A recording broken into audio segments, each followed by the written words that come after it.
Shrinking can. A small amount of water is placed in an aluminium soft can and brought to a boil over a Bunsen burner and then inverted in a bath of cold water, causing the can to instantly collapse as a result of the rapid condensation of the steam. Laboratory materials must be used only for purposes sanctioned by the teacher, and it is not permissible to go beyond the instructions of the teacher in any experiment. Third, nothing must be taken from the laboratory. 4. Water should never be held by the neck. 5. Nothing should be tasted without the instructions of the teacher. 6. Anything accidentally taken into the mouth must be spat out at once and the mouth washed out with water. 7. Acid or alkali on the skin or clothing must be washed at once with much water. 8. Any cut, burn, scald, material in mouth or other means shared must be reported at once to the teacher in charge.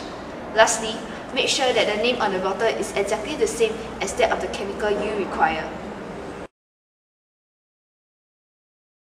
These are the materials we will require for this experiment: an aluminium can, a tray of cold water, 15 milliliters of water, a measuring cylinder, a tripod stand, a wire gauze, a set of tongs, and a Bunsen burner.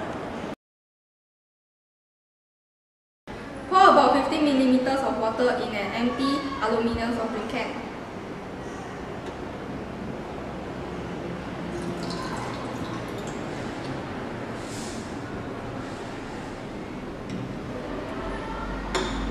After that, heat it over a Bunsen burner.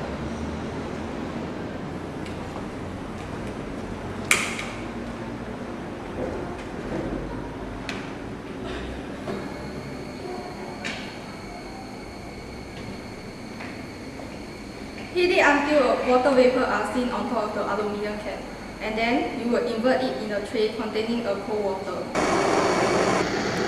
Now you can see the vapor and you will start tumbling for 20 seconds. So now you will use a tong and invert the aluminium can in the cold water.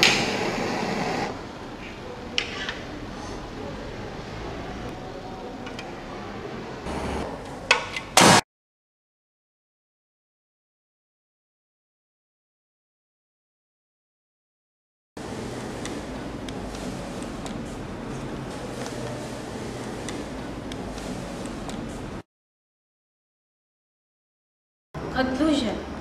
When the can cools, the water vapor condenses, thus reducing the pressure inside the can, from which most of the air is being expelled.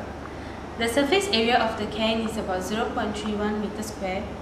In most extreme cases, a pressure difference of 1 atmosphere would apply a total force of about 700 pounds, which is far in excess of what a can is able to sustain.